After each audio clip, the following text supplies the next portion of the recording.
Yo, what's good, everybody? Welcome back to Us Boxing. Early in the morning, we got this weekend recap, some news and notes for the past week. We're gonna cover. Salute to everybody coming through the building. Make sure you guys hit that like button and subscribe. Salute to the playback too. I appreciate you guys. So we're gonna get straight to it. Sam in the building. What's good? Yeah, it was a great night. Yes, sir. Good night of boxing. Marlon Prince, what's good, bro? Salute to you. Yes, sir. We'll get it rolling. All right, so yesterday, this fight was in South Africa. This was the return of Kofi.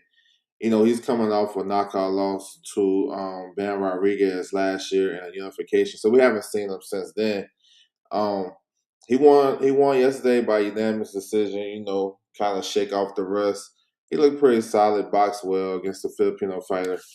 Now in his division at 115, it's kind of wide open for him to kind of capture another world title because Bam moved up, dropped his 3 belts.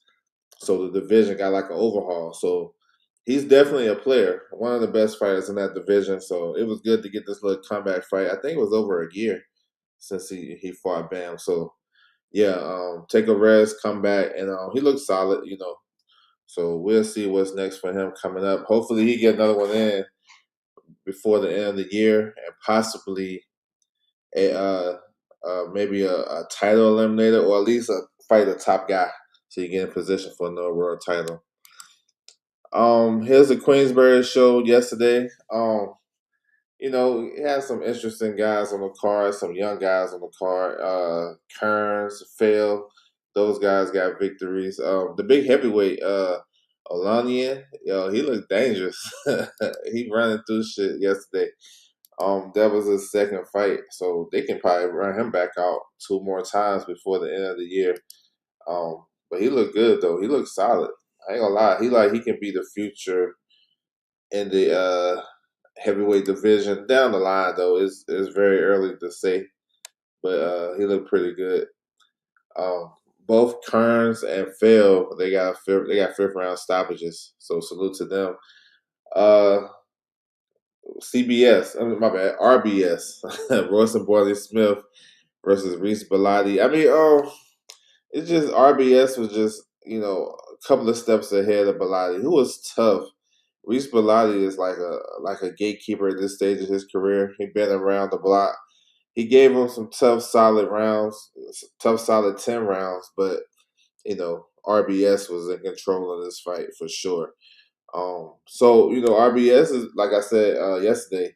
He kind of crossed over from a prospect to like a fringe contender now at 130 pounds, and he's young. So going the distance with a veteran like this is going to help him. He can keep that in his tool bag down the line. So that was a good win for him.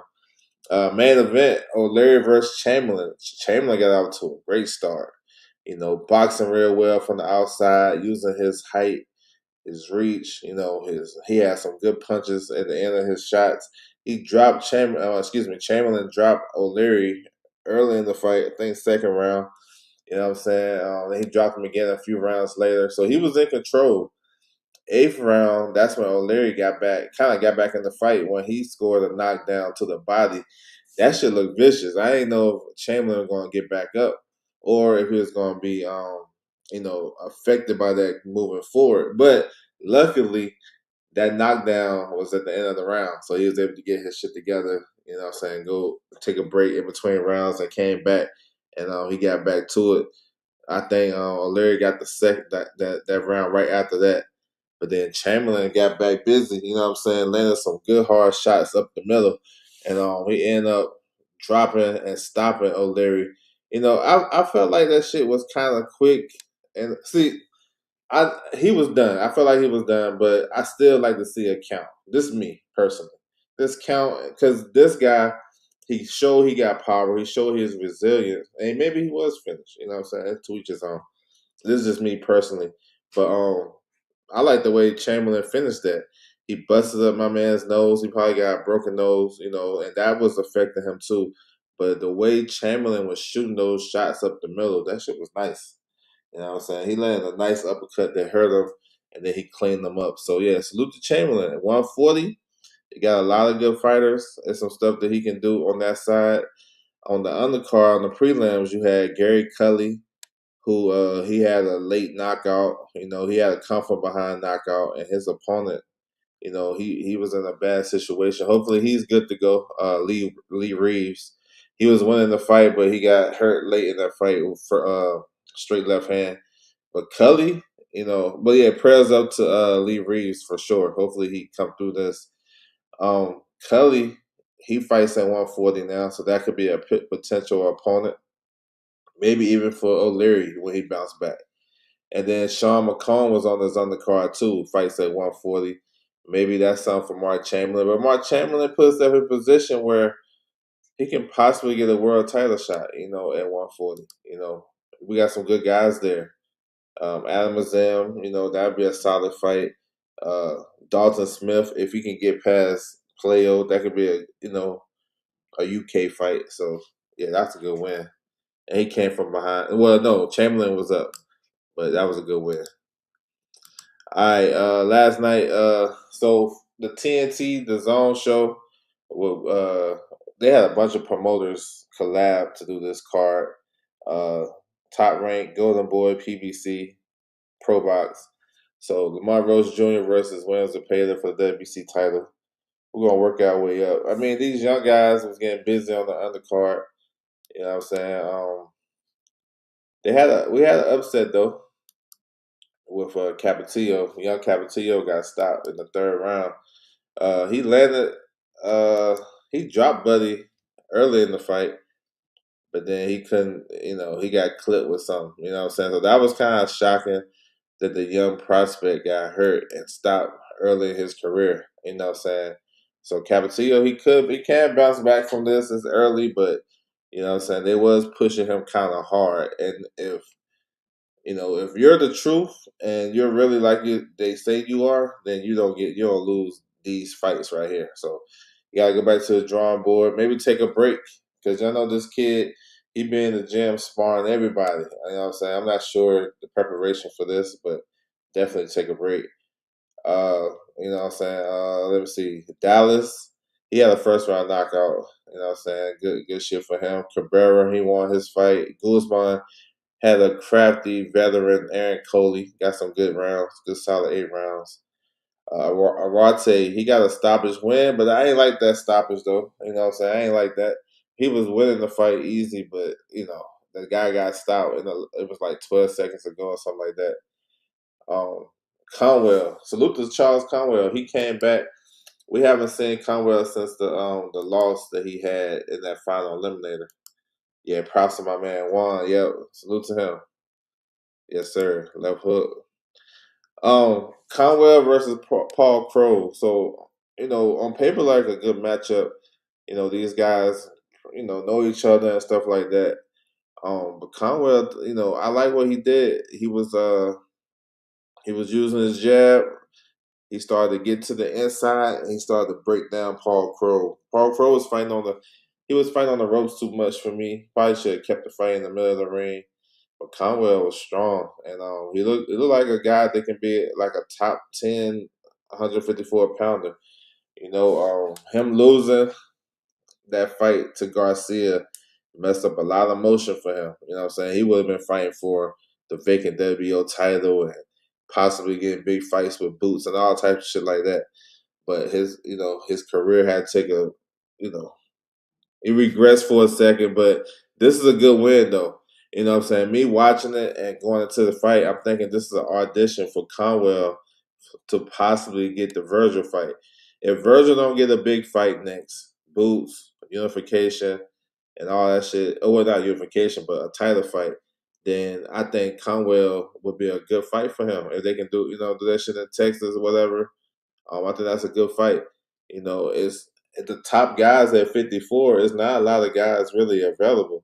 You know what I'm saying? If Boots and Josh Kelly fight at the end of the year, boom, 2 champions off the table. Fondora's fighting in October, so that's off the table. Um, that's all the belts, ain't it? So,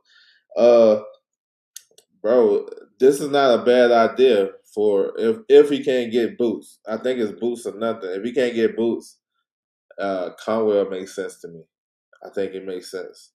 And that'd be a good matchup stylistically too. So Conwell ended up giving Crow his first loss. He stopped him in the ninth round. The body shots was wear and tear. And that was a good win for him. And that's a nice bounce back. Curiel versus Randall. So bad style matchup for Curiel. Randall was using his jab and using the distance. He was winning these early rounds. Now, out of all the fights on this card, this fight should have had open scoring. So people go back and forth about open scoring, why they don't like it, why they shouldn't have it. But I feel like, yeah, okay, you take it, okay, boom. You know what I'm saying? You know what I'm getting at. So this is a prime example for that because you got Randall, who is a B-side opponent. He came here to lose. Curiel, he looked bad last night. I ain't gonna lie. He couldn't cut the ring off. He was slow. I thought Randall won the fight 6 rounds before. He did give up some of those rounds in the back half, but he was in control, fighting at a slow pace. But all in all, I still felt like Randall gotta know where you at. That's a good performance, but it's not gonna win you the fight on the road. You know what I'm saying? It's not gonna win you the fight. Eric Gomez alluded to him and Virgil can be next. Yeah, that's what I'm saying. I think that's pretty obvious because who else he gonna fight? You know what I'm saying? He can't go back. He can't step down too far. Virgil. If he don't get the big fight, he can't step down too far. And you got a guy on your side. It makes sense. But Curiel, he did finish strong. Those scorecards, I thought 95-95 was cool. I thought it was cool. I didn't like 97-93, and 100-90 is bullshit. We all know what that is. So this is why open scoring fits, because you hold these judges accountable. And my thing is, I want to be outraged, or I want to be upset in the moment so we can identify, okay, that judge did that. We know, we watch boxing enough. We know who actually won fights and winning fights and stuff like that. And it shouldn't be like that. If you lose, you lose. You know what I'm saying? But the way this game is set up, if you're on the B side and you come here as an opponent, you're not supposed to fight like that. You know what I'm saying? And guys have off nights all the time. But without open scoring, you can't hold that. You cannot hold these judges accountable, because if it was after 4 rounds and she would have had Curiel up 4-0. I don't even think he won a round in the first 4 rounds. If I'm being honest with you, maybe one. At the most, should be up 3-1. Um, so that right there would have been an indicator, like, hold on, bro. You know what I'm saying? But that's boxing. Yeah, short end the stick. That shit not gonna never stop happening either. You know what I'm saying? The B side guy that's coming there just to get rounds, and you're not supposed to win. If it's a close fight, bro, you lost. You gotta knock this dude out. That's what it is. Or you gotta beat him so bad where they can't take it from you. He was just picking and poking, outboxing him, making him uncomfortable. He won't like put no hurt or no beats on him. He was just being more crafty than him and all that. You know what I'm saying? That's not gonna cut it. I don't know. Maybe these B side guys gotta go in there and let their nuts hang. You know what I'm saying? And just go out there and change up your game plan and go out there and I don't know. It's crazy. It shouldn't be like that though. But that's the nature of the beast. It's not gonna change. Co-main event, IBF World Title, Raven Mortala versus Robson Conceicao. Mortala was in control. He was doing real well going to the body. Conceicao the same shit. Throwing punches and really nothing on those punches. Just arm punches. I thought he did. Actually, look. I gave Conceicao 4 and 5, and that's it.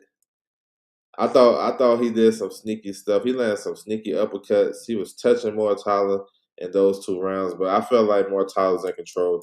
Overall, 10 rounds to 2. I thought he dominated the back half of the fight. Um, it was just he was too big, too quick, crooked to the punch to the punch from Cassial. I like his body work, and he was just in control. The back half of the fight, he dominated. It wasn't a question. He won all those rounds. So the biggest story after the fight, he announced that he's going up to 140. So that's I know he's been struggling to make weight for a long time. He just wanted to capture a world title while it was present. So, more talent at 140 fits in. He's a good fighter, good skills. I like how he boxes. He real smooth. He got good power, and maybe the power wasn't so evident last night because of the weight cut. I kind of credit that to that. So maybe he'll feel much better at 140. Um, but I like Mortala. He's good. I would like if he can make the weight comfortably. I like to see him stay there and get a unification. But obviously his mind's made up. Um, what's the landscape look at 40? The IBF title is vacant. His stablemate is fighting for that vacant title. Rodolfo Delgado is going to face Arthur Belasanov on Halloween. Canelo on the card. So he probably won't mess with that route. WBO route, maybe he'll try to get in position to be Shakur's mandatory. Number one, we have Emiliano Vargas. So we'll see when the rankings refresh, or will he actually vacate his titles? Which route will he go in at? Top Rank just signed Frank Martin, so that could be a potential fight down the line. Maybe even against Emiliano Vargas. You know what I'm saying? But that's gonna be interesting to see where route he actually goes. You know, yeah. Conventional wisdom tell us he go down the WBO route because he with top rank. But we'll see. How you think that be it? How you think it would shake out moving up? Um, yeah, man, you follow me on Twitter on X. I'm the only one that said that about Mason unifying the IBF. Well, I said IBF and WBO. Um, it's a couple of scenarios with this because Mason has a mandatory, but his mandatory probably can't get out the country. Joe Cordina, so he might be free of that right now. So, so if that's the case, I like to see him unify with either champ. Would be cool. WBA is vacant. We're gonna talk about that later. But yeah, that's cool. Him and Zepeda would be cool. I'll take that. Even the vacant IBF, and I say the vacant IBF because the WBO and IBF are unifying during their convention.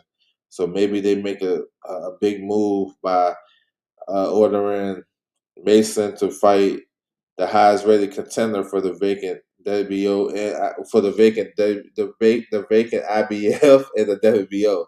So man, it's interesting to see. Mason versus Zepeda would be a great fight. Would be a real great fight. So I'm with either way. You know, either way, how that shit works out.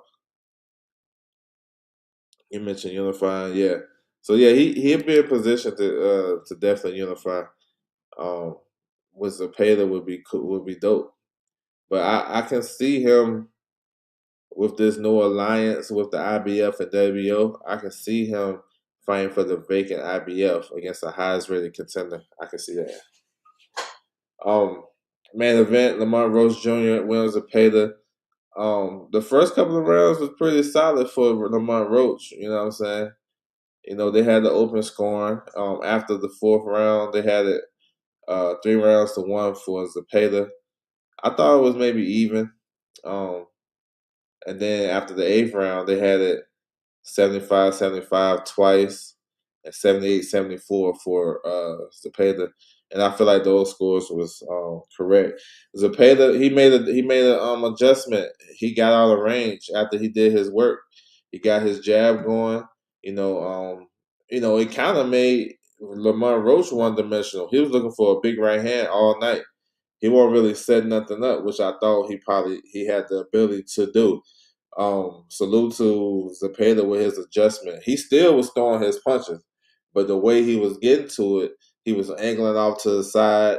he would get his work off, then he'll take a step back, then he'll use his jab, get back in there, then he'll work to the body and up top.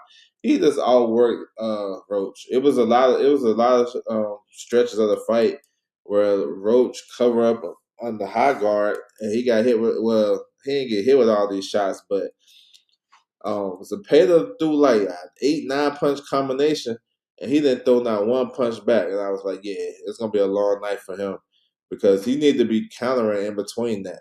You know what I'm saying? And he wasn't able to do that. And Zepeda won this fight going away. Actually, I didn't give Roach a round after the sixth, even though and he picked it up too. But I don't think he won a round after the sixth. Maybe one, maybe, but I felt like Zepeda was in control, beating him to the punch, outboxing him in spots. You know what I'm saying? He was doing real well. That was a complete performance by Zepeda. Probably one of his best of his career because he threw in he threw in some finesse with all that brute strength and all that work rate. He threw in some finesse, and that threw off Roach. You can tell it threw him off because he'll land some shots, and he'll get out the way, then he'll be right back on top of him. And it didn't give Roach time to adjust. And he was only looking for big shots. It won't really set nothing up and all that. So that was a great performance. Um, and I like the performance by him and Zepeda and Mortala because they kind of kill some narratives about the open scoring. A lot of people. The only thing I heard, the reason why people don't like it, is because when a guy have a big lead or have a lead, he started to coast more taller than coast or Zepeda. Actually, after the eighth round, the ninth round was Mortala's best round. I mean, he was putting the beats on Canciel, and he started to slowly break him down. Both of these fights kind of look kind of similar. You know what I'm saying? Mortala didn't throw as many punches, but the way they controlled the fight on the back half, it basically the same type of fight. So yeah, let's see what's next for Zepeda. Zepeda has supposed to have a mandatory with the interim champion Yair Herrera. Let's see if the WBC actually orders that fight. The high profile fight in this division now is Mason versus Zepeda. That's gonna be action packed. That's gonna be crazy. That's gonna be crazy. And they on the same side. Everybody should be able to make that fight happen. Oh, I think he'll probably he probably can get back maybe top of the year. You know what I'm saying? I would say, you know what, WBA route. He's high enough in those rankings, or he can get high enough in there. Remember, he's a former champ. You know, um, I can see him going that route, maybe getting the eliminator in that route. He got a tight relationship with Gilberto. Yeah, WBA route. Maybe get an eliminator and fight the winner between Schofield and Lucas Body. Yep. And you said PBC and WBA. There it is. You know what I'm saying? Maybe that's the fight to make to be the eliminator. You know what I'm saying? Or maybe you know how they'll do. They'll probably make that fight like a Reggie title or something. Uh, I think Russell is like number 7 in the WBA, and Roach, I think he's like 3 or 4. Yeah, so I can see that. Yeah, I can see that. Yep. So I mean, good card overall. I was impressed with Conwell. I think Mortala's defense was pretty good, and then Zepeda, he did great. Salute to him. I'm not sure if they'll fight Herrera. Is that something they will order?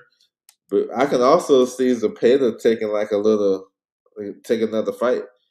But I think Zepeda he learned from the Shakur fight that and well, just the build up to that. Maybe he's gonna, this guy was fighting a lot, and that probably kind of caught up with him. So maybe he'll kind of take his time and instead of fighting 3 times a year, fighting twice a year and spread those fights out.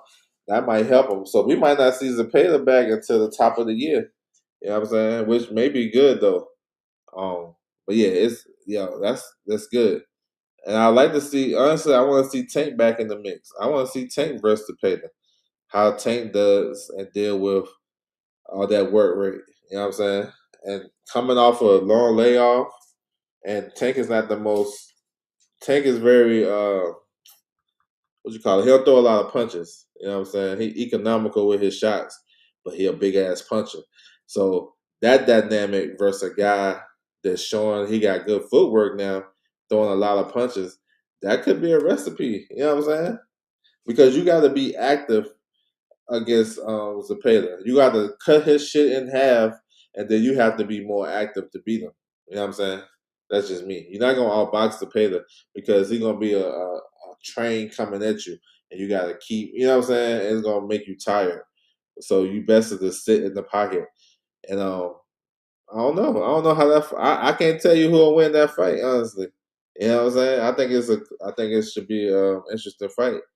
Zepeda versus Tank. I know Tank can punch, but we haven't seen him in a minute. It's been a minute since we've seen him.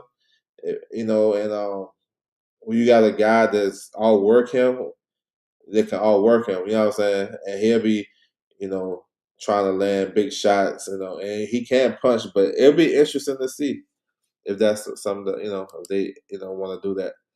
My bro Mike in the building. What's good with you? Salute, bro. All right, so we moving on. Some news and notes, some fight announcements, some signings. The news of the week. We're gonna cover this right quick. Salute to everybody coming through the building. So they announced the Rolly to female undercard. You have Carlos Utria, who just signed with PBC. Here you go, right there. Just signed with PBC. He's a good fighter. I like him. He won that Grand Prix. You know what I'm saying? Salute to him. Um, he's gonna fight Israel Mercado. That's a tough fight. I ain't gonna lie. Israel Mercado is one of those pesky type of guys that gonna give you a nice little run for your money. Both guys is ranked in the top 15 in the WBA rankings at 140.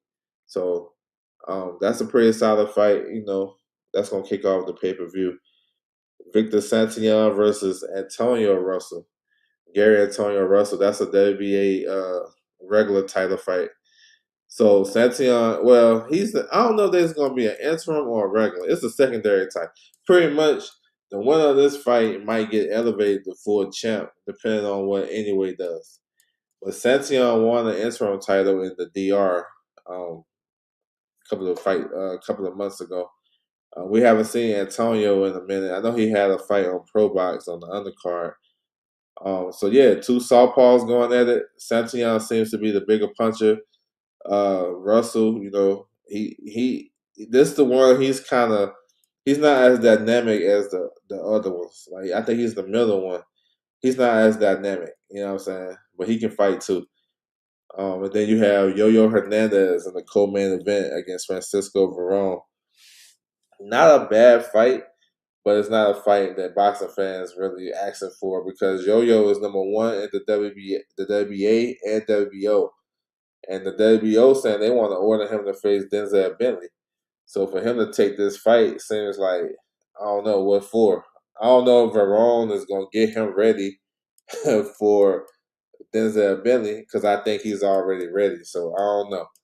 Varone is an Olympian. He had his success at 154. He got one loss to Brandon Adams, who kind of took it to him. So Hernandez can do the same thing. It's an interesting fight, but I expect Yo-Yo to win the fight, and then Rolly and Tio. So they haven't announced like the prelims, but I do expect this kid to be on the prelims. He fights at super middleweight, Marco Romero. 14-0, 12 knockouts. PBC just signed. So this is interesting.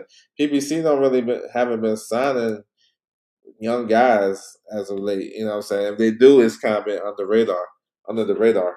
So, they back in the game, gonna build up their roster because the old heads are basically out the door. You know what I'm saying? So it's time to get some fresh blood in the building. So that's what's up. All right. Matchroom MVP, they linking up because it makes sense because MVP is running women's boxing. It's basically a league.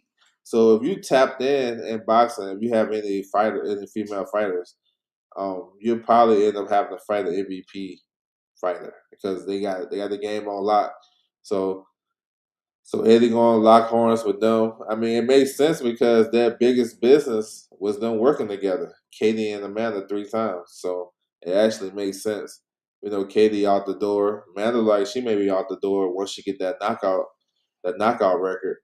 So this is good because they have big fights that they can make. You know what I'm saying? Some unifications. So with that being said, Scott Nicholson inked the agreement with MVP, also with Matchroom. So she is a 2-time champ featherweight, and now she's um, a junior featherweight champ, 122. She won the interim title, then she got elevated when Ellie Scotty vacated the undisputed crown. So now she's going to fight. She's going to be added to the August 29th card. Chantel Cameron, Michaela Mayer, Dubois on that card.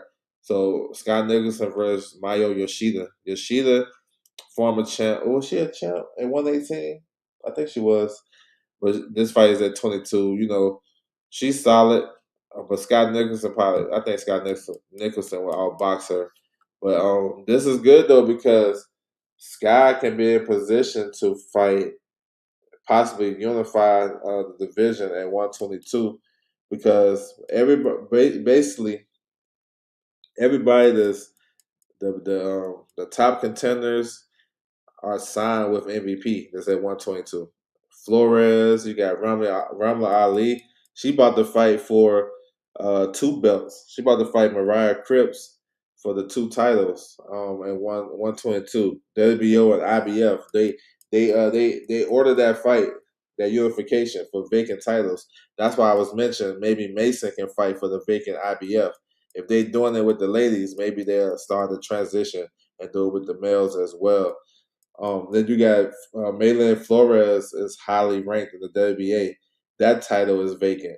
So it's going to be a scenario where Sky will have opportunities to fight some big fights at 122 because MVP has all the fighters there. So that's good.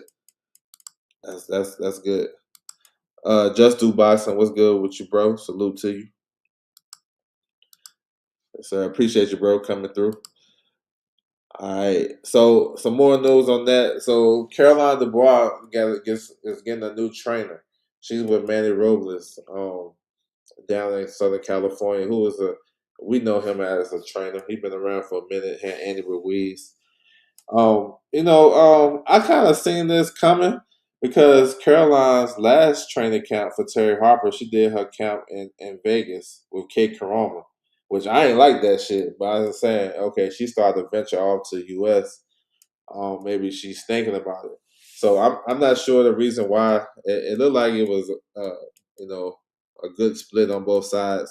Shane McGuigan is probably one of the best trainers in the UK, and he's a solid trainer overall. You know what I'm saying? He got CBS and he got some other good fighters. Ellie Scotty, he got Ellie Scotty clicking on all cylinders. So I mean, I like the move because I like what she said.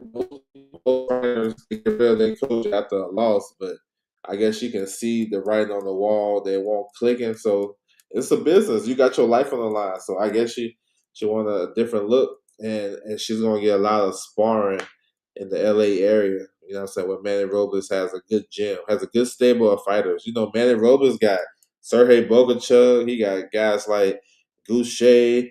Andy Ruiz. He got B Figgy. You see what B Figgy did in February. Uh, he got Ramon Cardenas. So it's a good gym to be around. Nothing to knock Shane McGuigan, but sometimes change is needed, bro. So she got a good fight coming up on this undercard as well, August 29th against Amelia Moore. That's a tricky fight. Moore can fight. She been through the amateur system, and the thing is, she's big and strong. Like athletically, fit wise, she fought as high as 147. So this is a solid test for Caroline Dubois. I expect her to win, but I think it's a good opponent for her. And then going back to this, she can be in position to fight a unification with Turhan, who is the IBF champ. Turhan is with Matchroom. You know what I'm saying? That's a big fight. That's the opponent that Tone. That's his bodyguard. That's Tone's bodyguard. So Alicia don't have to fight Caroline. So now they're in position where Caroline can fight Turhan. You know what I'm trying to say? That's a good fight. That's the best fight probably at 135 right now. We have Stephanie Han, but she had a tough fight. She might sit this one out. You know what I'm saying? And probably get the winner. So yeah, this link up with MVP and Matchroom can lead to unifications. Uh, you know what I'm saying? Some good fights. So everybody wins when everybody working together. So that's good shit. Let me see. He said any news on Sabrina Matisse? Um, yeah, yeah. It should be some shit coming out about him for sure. Do you think Top Rank signed Martin with the future Vargas fight in mind? Yeah, of course. I think that's definitely something they can do. Frank Martin versus Emiliano Vargas. Maybe that'd be something to do for like a vacant title or something like that. I mean, it's go time for Frank Martin. He's 31, so he'll have to kind of pick it up a little bit because, yeah. So I'm not sure how close they are to fighting because I think they probably like a different spectrum. Frank Martin might be in the queue faster than Emiliano to get like a world title or a bigger fight because of the age and stuff like that. But that'll be a good fight. Yeah, he got her too. Yep. He does. He sure do. Uh huh. I want to see her versus Gabby Fundora. Yeah, he does have Mitsudo Hirioka. Yep, he got a good stable. I think that's a good move. Arislani Lara versus Arnalis. No, Arislani Lara. Mauricio Lara. Mauricio Lara versus Max Alanis. This is not a bad fight, actually. This is August 29th. Lara, I thought he was suspended in the UK for them fights he had with Lee Wood and shit, but who knows? That shit don't matter.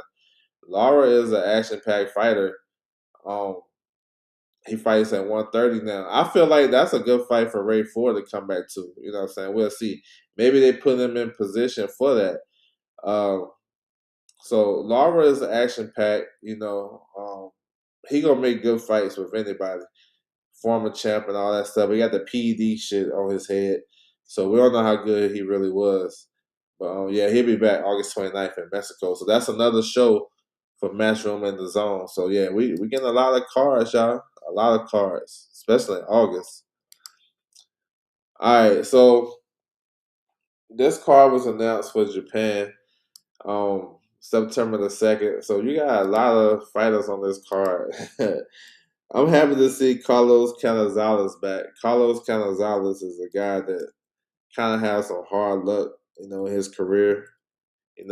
He basically got stripped of his WBC title because of the political shit that's going on in his country. He couldn't travel, so he got stripped of that shit. But I like him though. He's on the card. He's gonna fight Kira for the WBA title. This is interesting though. Because Kira, he's a guy, young fighter. They've been pushing him. Now, the reason how they got here is because Rene Santiago he was unified champ. He was supposed to defend against his mandatory Kira, but he got shoulder injury, a shoulder injury. So they put him in recess.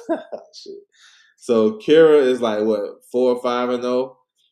So they really like the Japanese don't be fucking around. Like they push their young guys real soon. He facing a big puncher in Canazales for the WBA title. That's gonna be fun. That's gonna be fun. Canazales can fight. You know what I'm saying? Ishii is facing Fredo Mendez. Mendez is a former champ, solid fighter. Ishii is another up and coming guy. I think he got one loss, 10-0, or 12-0. One of them. I know he got one loss, but that's a pretty good matchup. So, I like Japanese boxing. I'm not even gonna hold you because they don't really do that babysitting shit. That shit what we do for our fans, like how U.S. fans do. If a prospect, like when I said Emiliano Vargas should fight Sabrina Matisse, everybody was trying to chastise me and shit. Like, why? Sabrina Matisse defense is trash, and this young kid can punch and a good boxer.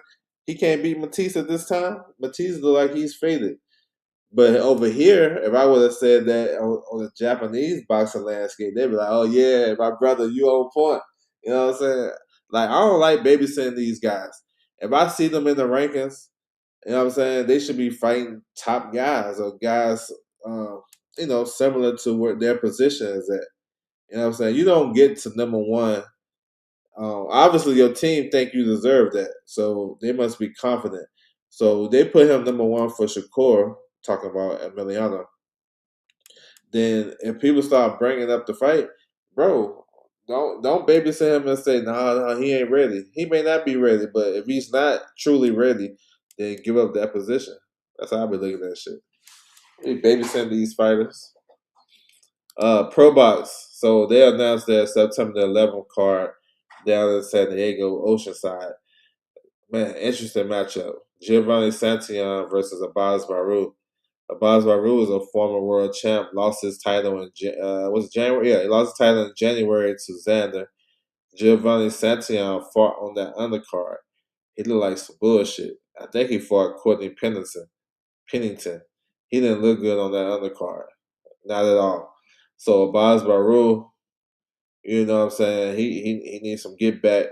You know, Santillan, I think their style is gonna mesh real well because Abbas Baru is in your face. You know what I'm saying? Him and Charles Conway fight similar to me.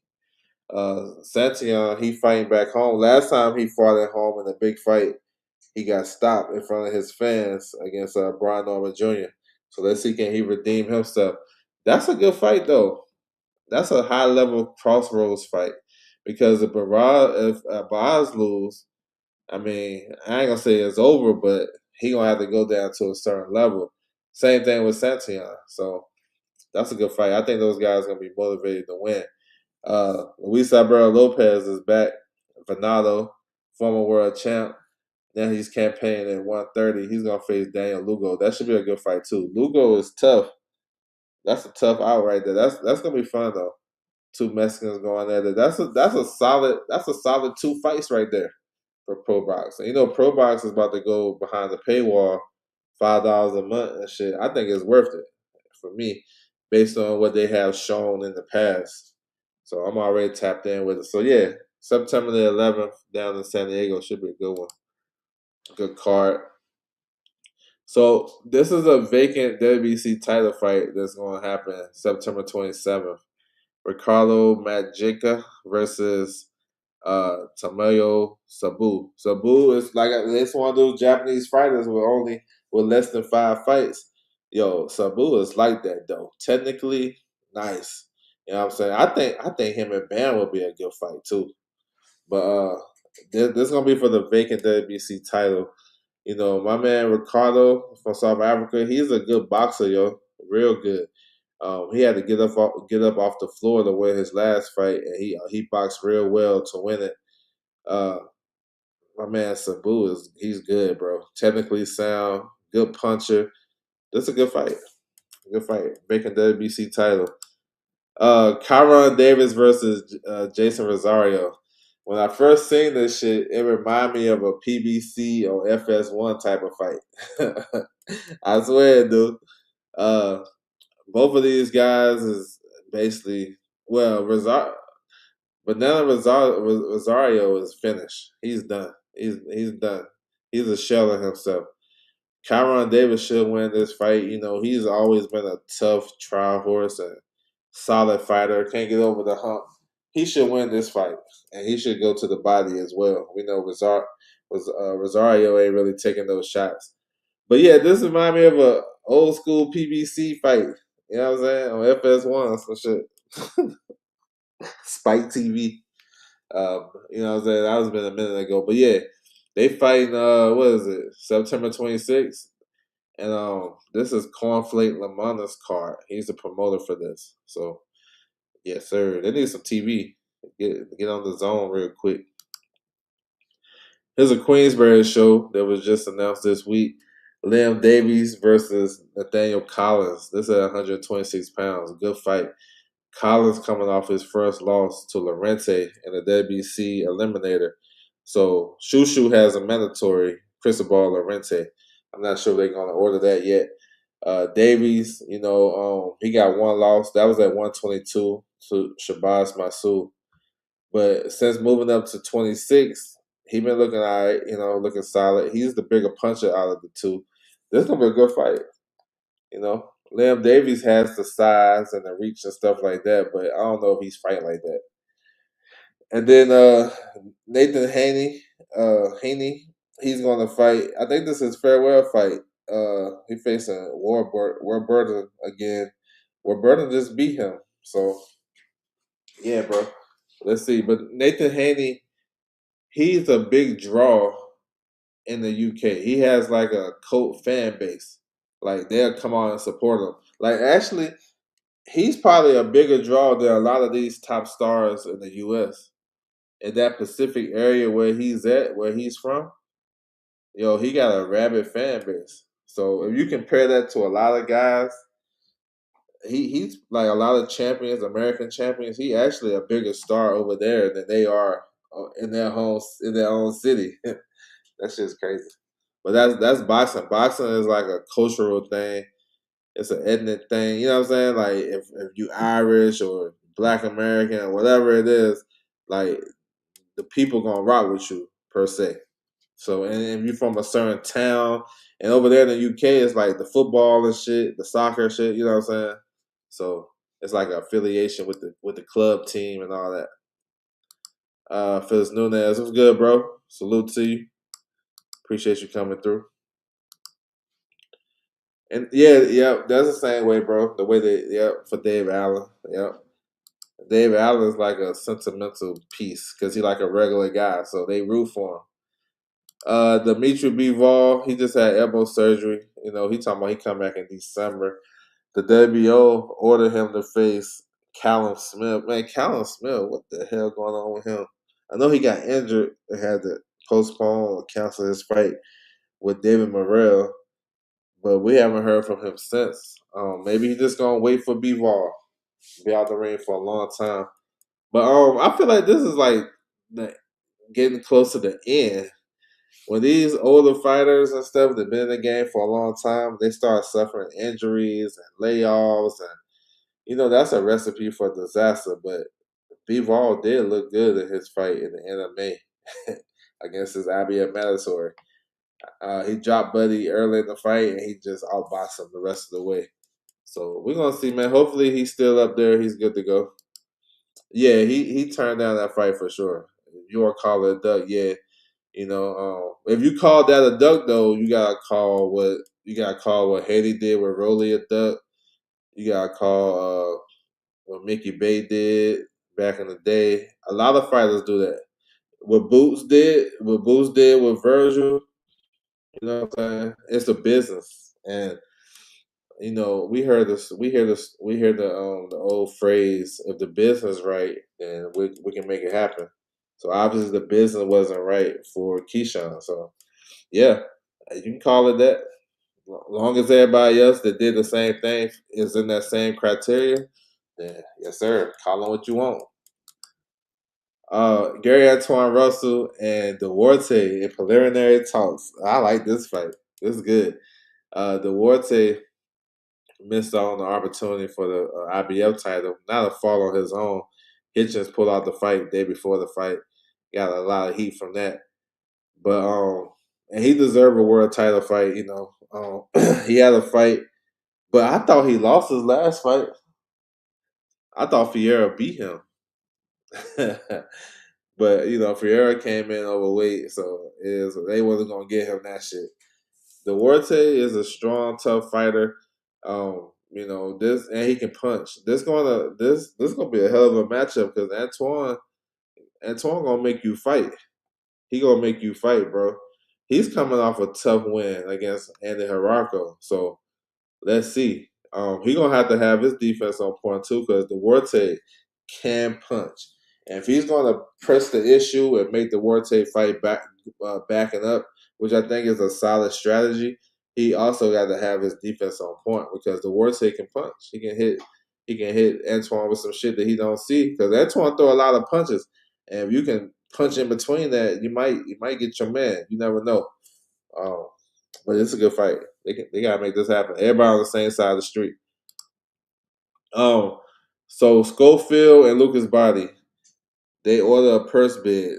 The 30 days negotiations ended like on the 27th last week. So um, it's been quiet too. Nobody been talking about it. We know Tank Davis and champion recess, so they fighting for the vacant title. I thought the fight would be easy to be made. I guess I don't know. Maybe Takeover Promotions can win this purse bid. Maybe they can win the purse bid. But Schofield is with Golden Boy and Lucas Body is with MVP. I thought I did hear he might not be with them no more. I'm not sure. Um, but it's a solid fight for the vacant title. Both guys coming off a long layoff. You know what I'm saying? Over a year. Um, I feel like in this matchup, I like Schofield. I felt like his athletic ability would get him, and his punching power. I think he's just too fast for Lucas Body. I think Lucas Body is the bigger puncher of the two. But I feel like he's gonna have trouble with that athletic ability. I mean, I know I go back to the H2O fight because he was having issues, but he clipped him, so maybe he didn't have that much issue. I don't know, but he was getting pieced up before that. Um, if anything, Schofield seems to be more durable than that. And like I like Schofield can fight though. He's an awkward athletic fighter. But he lost so much momentum, bro. He lost so much momentum. And Lucas Body, since the H2O win, he been looking okay. Nothing too crazy to me. But Schofield lost a lot of momentum because he should have fought again by now. He should have been fought by now, coming off that explosive 1 round knockout over Tevin Farmer. You know what I'm saying? He turned. Look, you want to talk about turning down fights? He turned down Ray Mortala for a fight in Southern California at the end of last year, and then he instead of fighting Ray Mortala, he went in, he signed to fight Jojo Diaz on the undercard of Virgil Ortiz versus Erickson Lubin. But the Boston guys don't like that shit, so he got injured, air quotes, and the fight didn't happen.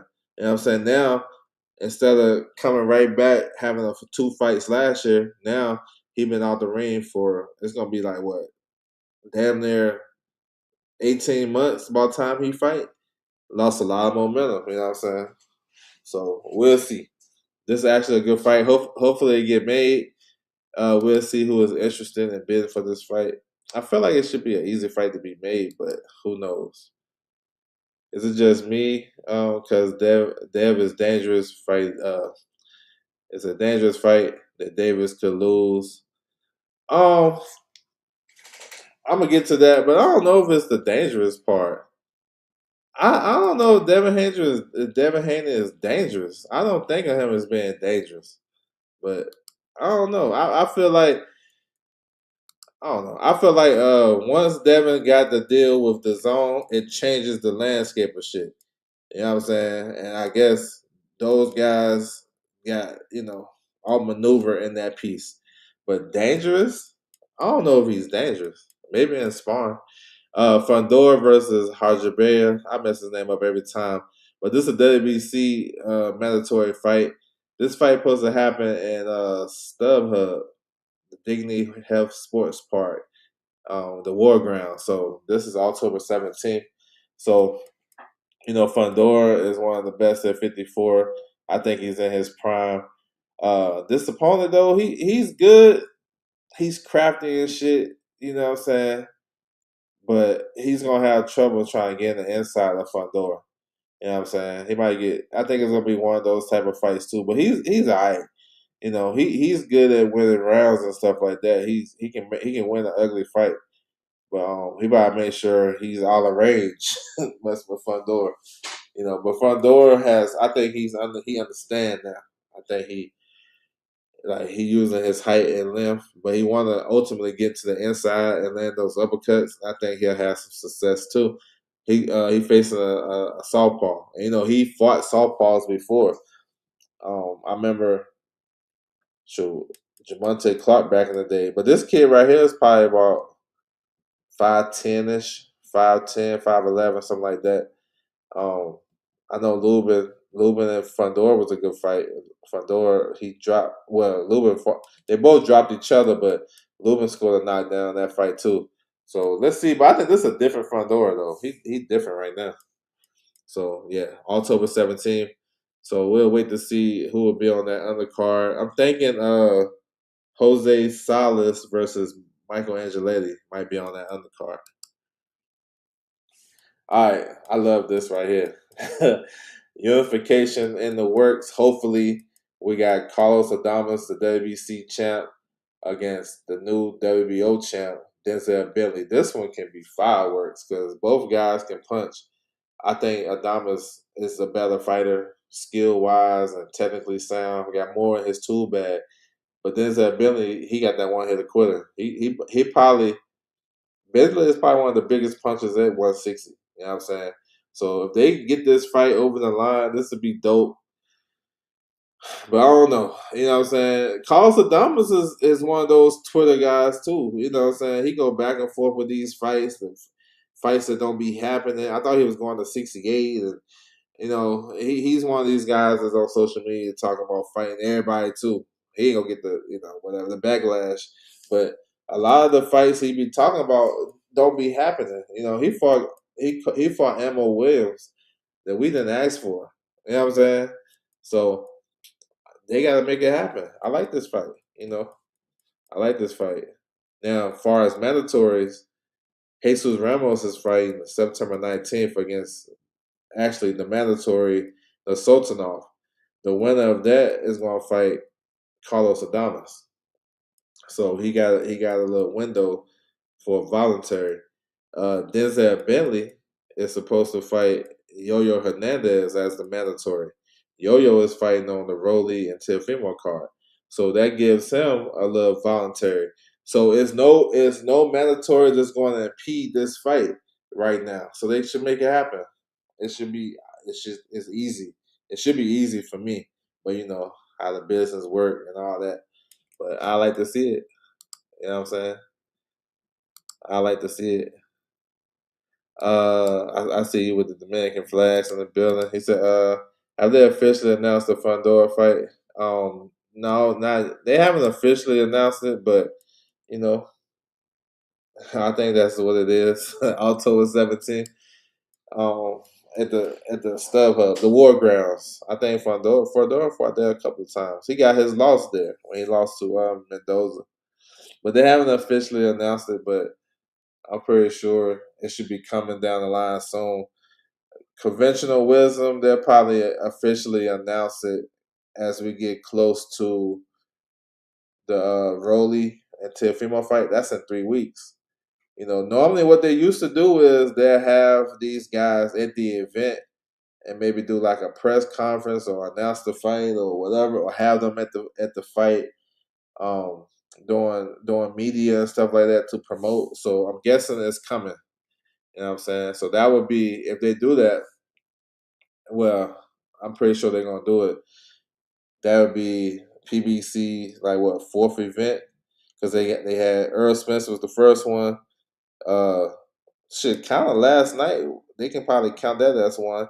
But August 22nd is one with Rolly and Teofimo. September 19th, that's Pitbull Cruz. Pitbull Cruz is going to headline in San Diego. And then you'll have October 17th, Fundora. So they can kick off their schedule. That's cool. All right, last one, man. We all know what it is. This shit is funny. Every time I see this shit, but a couple of things happened that made history. This is the first time that they actually streamed a purse bid live where it was promoted. I ain't saying this is not the first time they did a live purse bid, but this is the first time they did a live purse bid when it was actually promoted.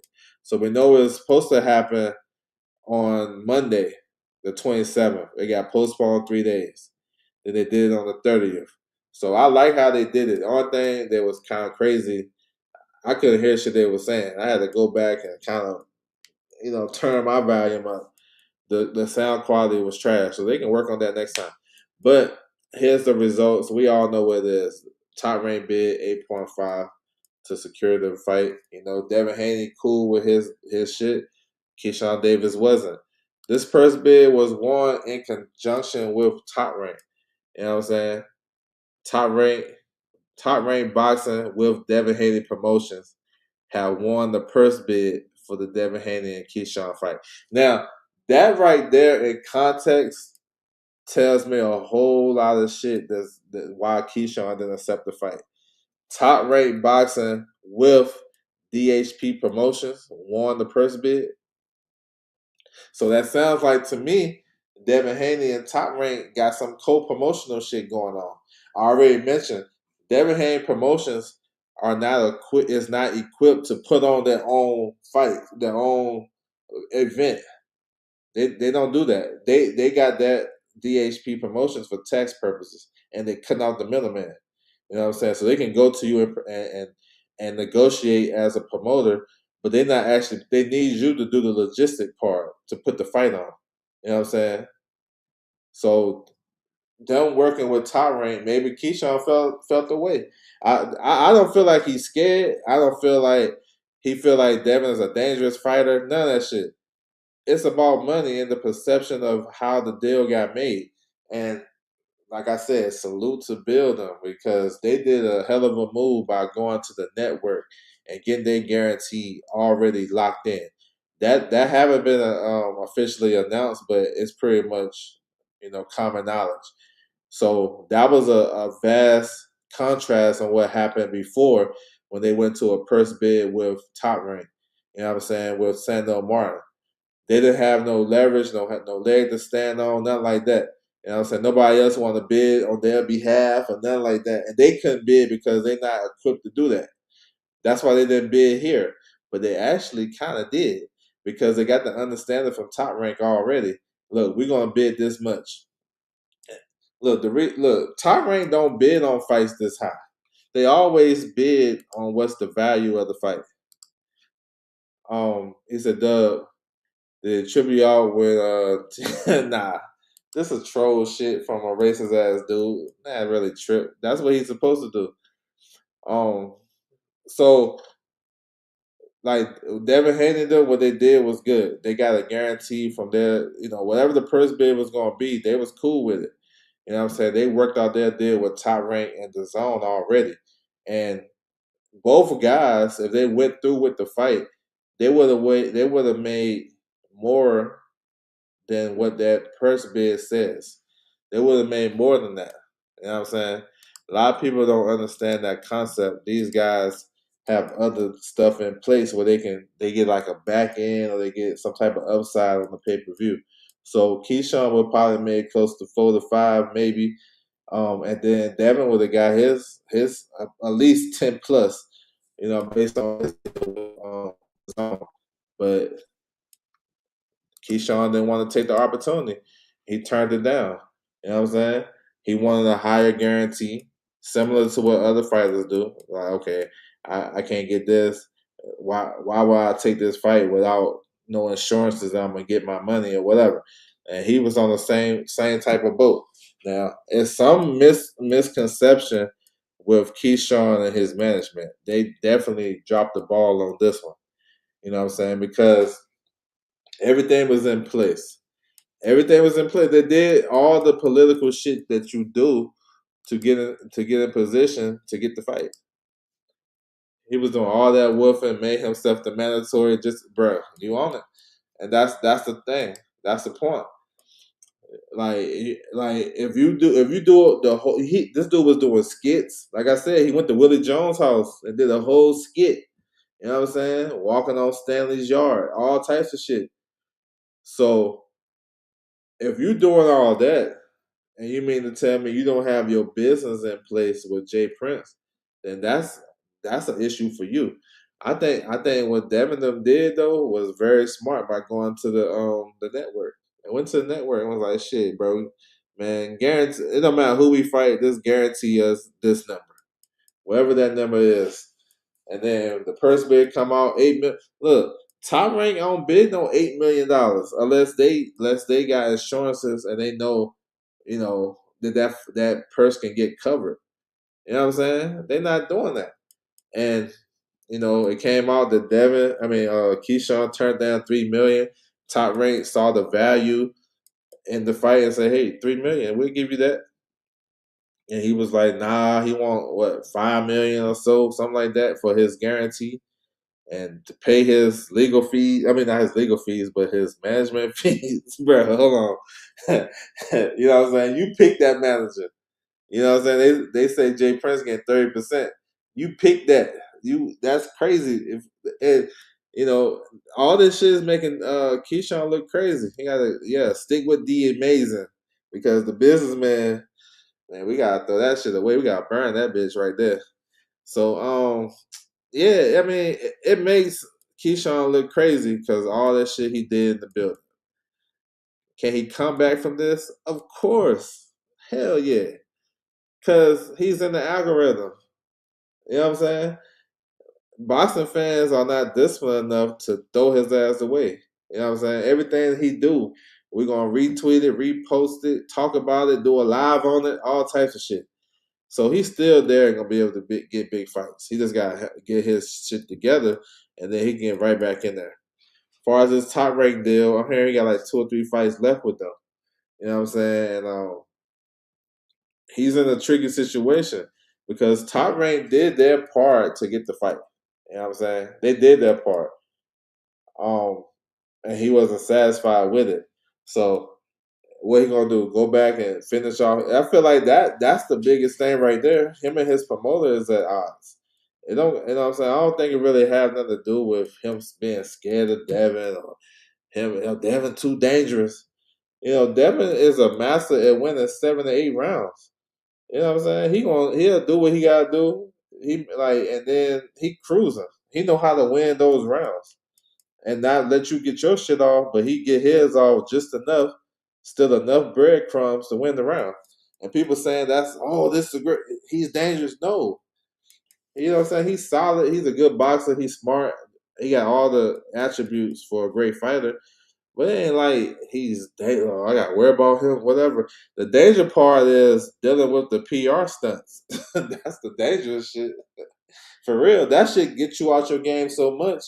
You worry about other shit that people saying, and then you get in the ring in front of the guy, and he like, hold on, I'm stronger than what you think I am, and I'm a better boxer, and I'm smarter than what you give me credit for. So I'm gonna get my 7, 8 rounds, and I'm out of here. I don't need to press the issue. When you hurt, nah, you good. Get your shit back together. Now I know how to adjust from you being hurt. I can just I'll box you or make you, whatever. So yeah, I don't think it's that. I think team Keyshawn Davis, they over I don't know, they misplayed this. They misplayed this. You know what I'm saying? They misplayed it. Because it's never a good idea to go to purse bid, you know what I'm saying, if you're looking for a big bag. Purse bids are good for fighters that don't have like a big value and they want to get this in their home country type shit. Like Adam Azim. Adam Azim is high risk, low reward. So when he get into a mandatory position, his promoter is going to want to win the purse bid to bring that shit to the UK. Oh, that's good. He can get some clarity. Yes, sir. That's good. I thought they did everything fair. You know what I'm saying? I like how they did the purse bid. I thought the purse bid was a learning moment for boxing fans, so those guys can understand what goes on And that shit was cool. It was very informative, educational. Because nowadays everybody, if you want to be a solid boxing fan, you got to understand the business of boxing. You know what I'm saying? The people who don't understand it, they in the casual now. The new casuals are not like your typical casuals who only watch boxing occasionally or when it's a big event. The new casuals are the fans that's in boxing. All their content is about boxing. They talk boxing every day, but they don't want to. They don't want to understand the business of boxing. You know what I'm saying? Like it's not like because they replaced the old casuals. The new casuals are the guys who push the narratives, the guys who was actually trying to demean the sport and go at one fighter or do this and do that, but they don't really understand the whole spectrum. They like the ones who does that. They'll get at Keyshawn for turning down the fight, but they won't get at Devin or they won't get at Boots or whoever else that did this shit before. A lot of fighters done this. It just don't be publicized. You know what I'm saying? Money get in the way of a lot of shit because it's a business. Boxing is a business. Once we start to understand that and treat it as such, then you won't be so hot and bothered over some bullshit. It's not a sport. A sport means, oh shit, these guys is actually going to fight the best guy or the best competition to get in place or get in the position to fight for a world title so it can be solidified. No, you can get a world title by having a great team. We seen that coming. You don't have to. That's what I'm saying. It's not a sport, and having a great team is a business. You know what I'm saying? So, Keyshawn might stay off social media. Him and his coach. You know what I'm saying? Now, look what they done did. They done turned his coach into a damn content creator. I ain't remember that dude doing content before. I mean, only time I seen him doing content was on Keyshawn's YouTube page.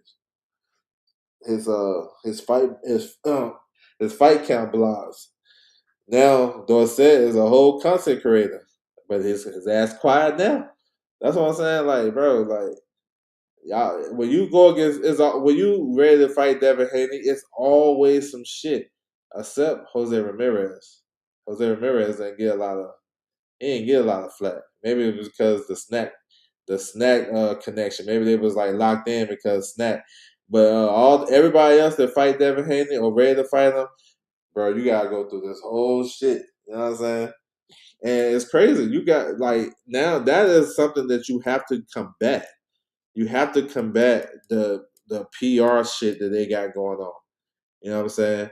Because what's gonna happen? They're gonna say they're gonna diminish you. The supporters of I don't want to call them supporters. The ones that's pushing for Devin. You know what I'm saying? They are pushing the narrative for him. I'm gonna say that. What they're gonna do is diminish the opponent. You know what I'm saying? They're gonna diminish him. They're gonna say shit. He's gonna this and that. You know what I'm saying? And then when he beat him, they're gonna say, "Oh man, this guy he was great." You know what I'm saying? But before the fight, man, he trash. You know what I'm saying? So I'm always on the belief like if you support a fighter, you should big up the other guy. Talk about what I'm saying what this guy gonna bring to the table. That way, when they win, you get the credit because we can always go back and say, "Hold on, you said this," because what you say in the beginning is really how you feel. You know what I'm saying? That's to me. We talk shit all the time. It has some truth in it, and when you talk shit, it gotta have some truth in it because it hit harder. If it was something that, man, somebody said some shit about me and I know that shit wasn't true, I'm like, well, that shit weak as hell. But if they hit home, I'm like, oh shit, bro, all right, now I gotta hit back. You know what I'm saying? On some other shit. Let me learn some shit about you so I can throw that in there. So yeah, bro. It's a bad look for Keyshawn though. Best thing for him, stay off social media. It's looking like Jay Prince isn't making good moves for some of his fighters. Shakur over at Zuffa begging everybody for a fight. I don't understand signing with them, having something lined up. Bruce Gas was good with you, bro. Salute. Um, you know, in a sense, I get what you're saying. You know, with the way Zuffa is moving, they got Turkey backing them. You know what I'm saying? And originally, from my understanding, didn't Bill say they got the bag from Zuffa and decided to go a different route to the zone? I mean, I don't know. At first, and look, you remember before when Bill said that everybody was on that Zuffa thing. Oh, oh yeah, yeah, he gonna get a big bag. But now when it's it kind of when they flip, they're like, oh no, why he going over there? I think um I think the fight still can happen. Why? Because the bread is there. If the money is there and those guys willing to pay it, I don't think they have a problem bringing that fighter to their platform. You know what I'm saying? I don't think they do. Because fighters, they're not gonna like. Okay, Shockey Foster, he's not gonna make $5 million fucking with Top Rank. He's not. He's not. He's not commercially like that. You know what I'm saying? That's just a given. So if he gonna fight Shakur, it probably be on Zuffa thing. When the money is at stake, those guys will figure it out, bro. Look, they made Pacquiao versus Floyd Mayweather, yo.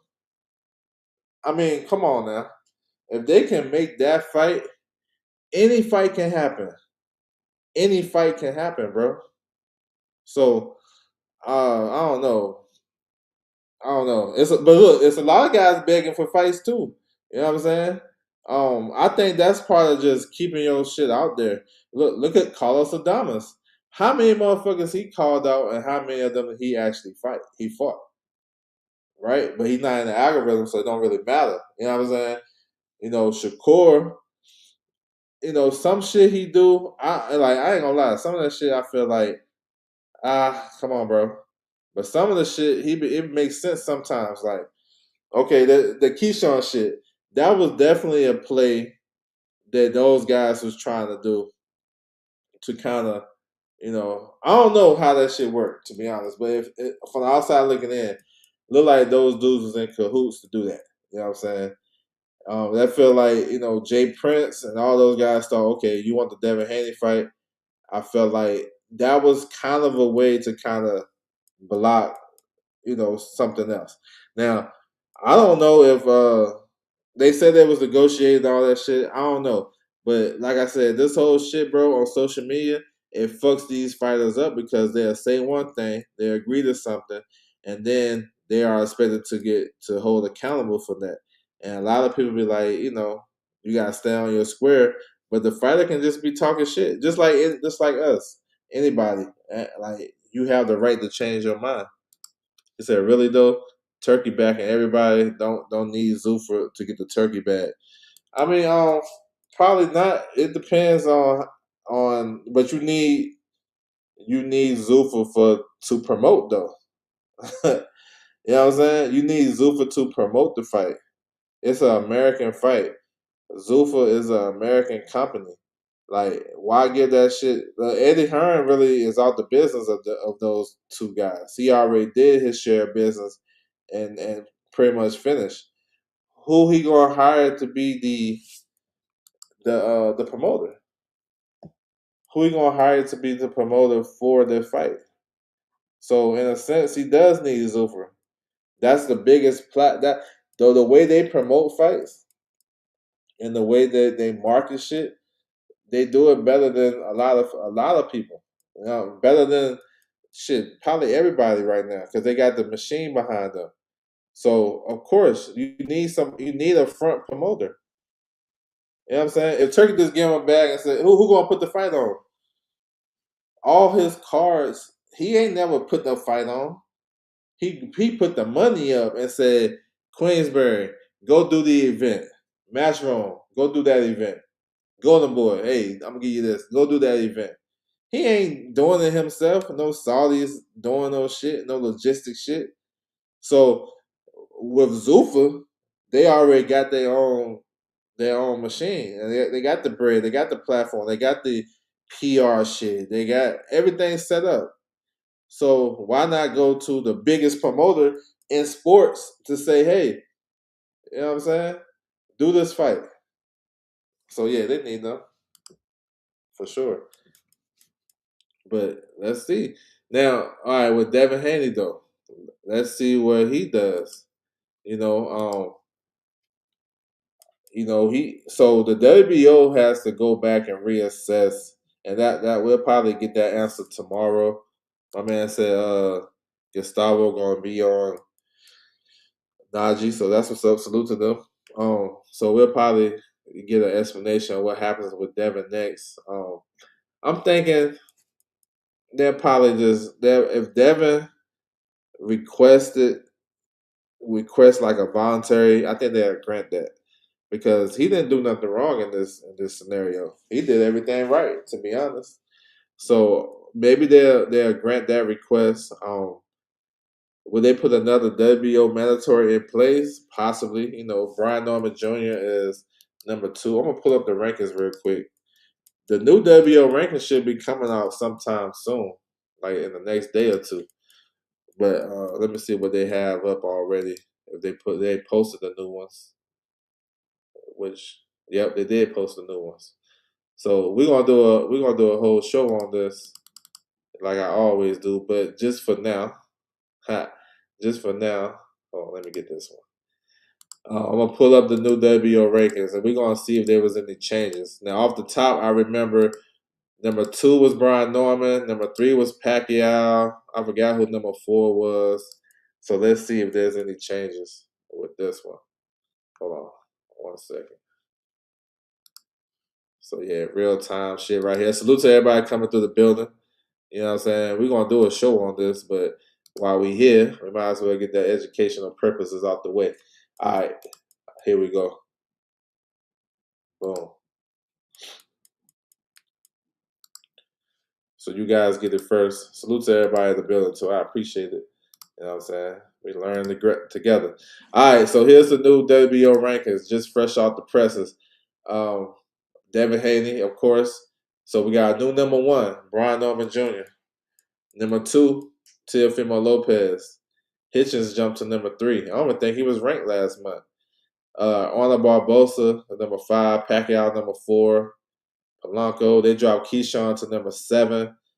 Alexis Rocha, Tiger. I actually like the Tiger fight. He got some animosity. Patty Donovan is the IBF mandatory. Curiel got a gift last night. Stanley Owens, boom, boom, boom. All right. So with Brian Norman in that number 1 spot, is that a fight that they read the order now? We just saw that. You know what I'm saying? I don't know. Given the fallout of Haney, Shakur, Keyshawn, I think Hitchens is going to get the big fight next or first. Let's see. Let's see.